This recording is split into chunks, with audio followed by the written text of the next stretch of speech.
Okay, this is answers to 2.1 practice. So we're looking to see which is the explanatory and which is the response. The response is what we're measuring after we think about the explanatory. So residential status, whether people are on or off campus and their year in college, you would probably have the year in college, thinking about that as your first thing, and then whether they're freshmen or sophomore, juniors, and seniors, that might have an impact on their residential status, whether they're on or off campus. Number two, whether or not they develop lung cancer and smoking status. So the smoking comes first, and then we're going to see whether they develop cancer as a response. So either they smoke yes or no first, and then the response, what we're going to measure is the cancer or not. Gender and favorite sport. We would probably want to have gender as our explanatory, and then our favorite sport would be listed based upon the gender. You could go both ways there. Number four, participation in extracurricular high school and graduation. Okay, so you could think if people are graduating, did they participate in a sport? Or you could also think if they participated in a sport, did they graduate? So either way would be fine with that one there. Okay, number five, you wanted to make a segmented bar graph here.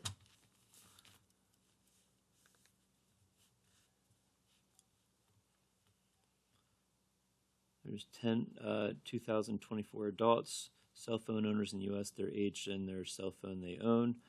Use information in a two-way table to segment a bar graph to show the relationship between age and type of cell phone.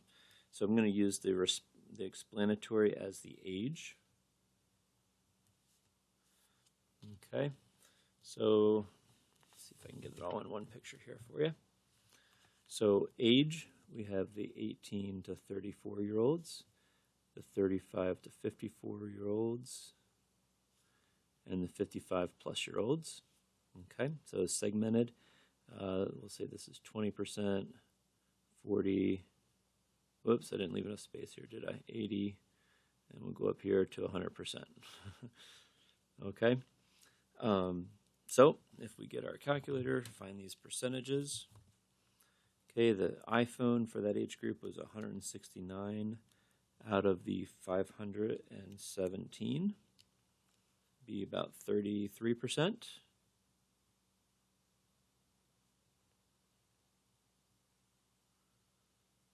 Okay, and I'm going to say the stripes like this. Those are my iPhones. Okay, let's go to the Androids. 214 out of the 517. Gives us about 41%. Okay, so if you take that 41% plus that 33%, that gives you 74%. So the next one will come up to be about 74.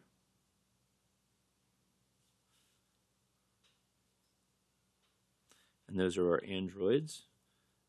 Okay, so I'm going to go across like this. That'll be my Android. And then other would be the rest of this. So if you think going up to 100% then would be the other. Be what, 26%? I'm going to make those vertical.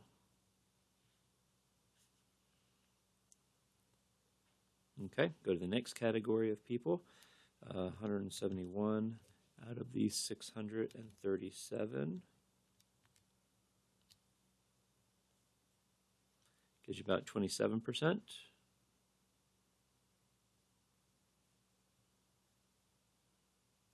Okay, those are the iPhones. The Android, 189 out of the 637. Gives you about 30%. So it'd be about, it goes up to about 50 some there. Okay, that was 30%. And that was our Android. And then our other was 277 out of the 637. Okay.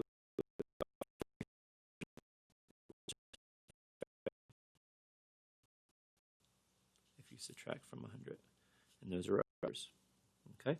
So already we can see there's a difference between these age groups here, and who does what. Okay, 55 plus, 127 out of the 870, about 15%.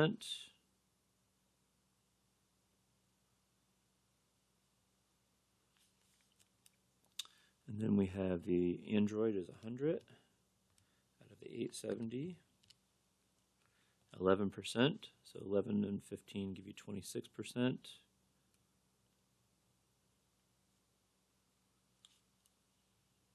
Okay, so they don't have the iPhones, they don't have the Androids. They have a whole lot of the others, right? They have the flip phones. And that would be the others. Okay, so there's our segmented bar graph there. So is there, to show the relationship between age and cell phones, so just doesn't ask to describe it, but if they did, we would say the older people definitely prefer other. The younger people prefer not too spread out there, pretty equal between Android and cell phone. Even others not too far behind there. Okay, the next one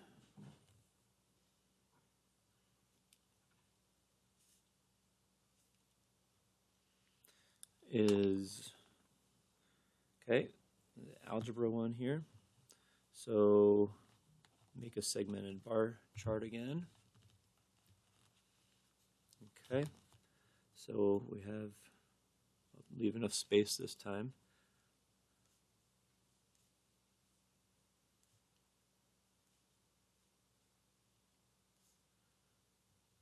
And we have our freshmen, our sophomores, our juniors.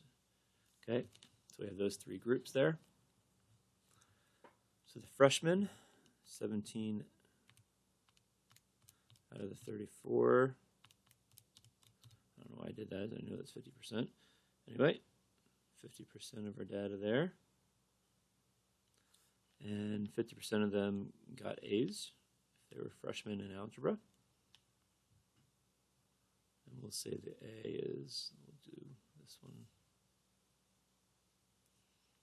And then 14 out of the 34 is about 41%, so it goes up to 91.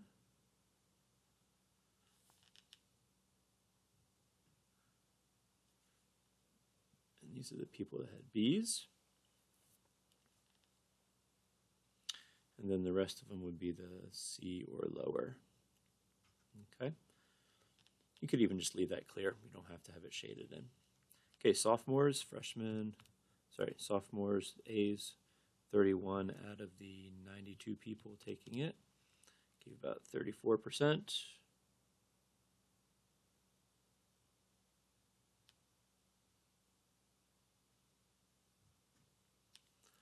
And 34 out of the 92 gives you about 37. Totals close to 70 there. Okay, those would be the people that had B's, and then up to 100% would be the people that had C's. Okay, juniors, so 2 out of the 19, it's about 11% had A's, and the 10 out of the 19, 53%. So 53 be 64.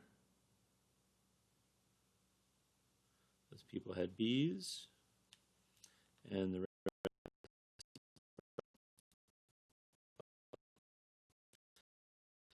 If you look at the relationship between them, there is an association because they're not all equal. If you know that they're a freshman, they're more likely to get an A, and versus sophomores versus juniors that are taking algebra. Okay, so you can see that there is a relationship between the two variables of grade and year in school.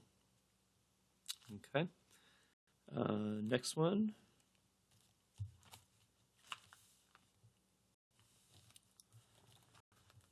Okay, so this is talking about Yellowstone National Park. I've been there a couple times. It's beautiful. too crowded though, way too many people. Anyway, I'd like to be in the river and do snowmobiling here. Yellowstone National Park surveyed 1,526 wind visitors in the park. They asked each person if he owned, rented, or have ever used a snowmobile. Respondents were also asked whether or not they belonged to an environmental club, like the Sierra Club. So there's the information there. Snowmobiling is fun, by the way. And we have to make another segmented bar graph.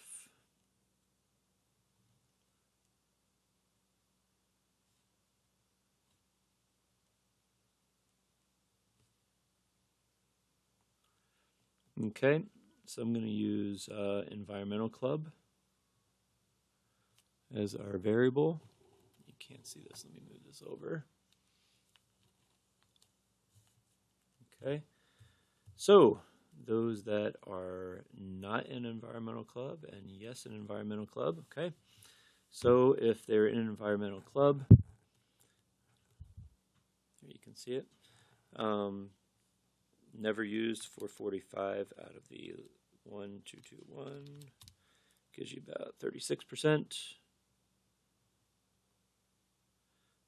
They've never used, and then the 497 out of the 1221 gives you about 41%.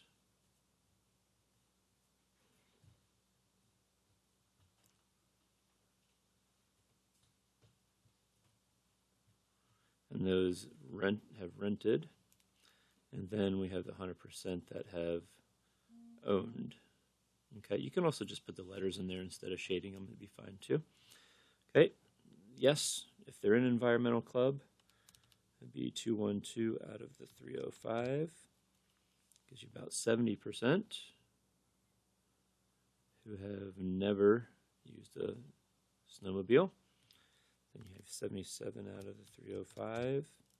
It's about 25. And then you have very few who have rented, and very few who own a snowmobile there. Okay, so part A, make a segmented bar graph. There it is. Okay, B, based on this graph, is there an association between the two variables?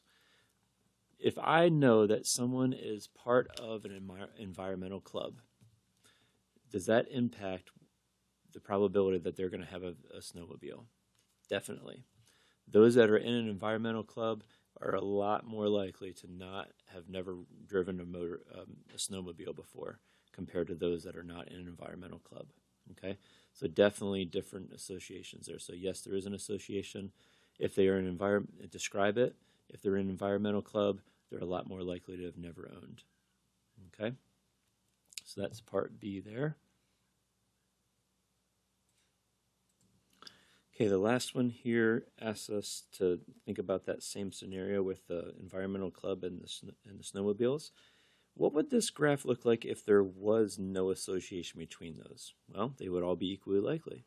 So the same number, same percentage of people that never used would be the same as if they're in the club or not in the club. We would have the same percentage. It wouldn't really matter what these percentages are, just that they're equal, that have rented. And we would have the same percentages of people who have owned. Okay, so it would be straight all the way across. All these percentages would be equal if there's no association between them. Okay.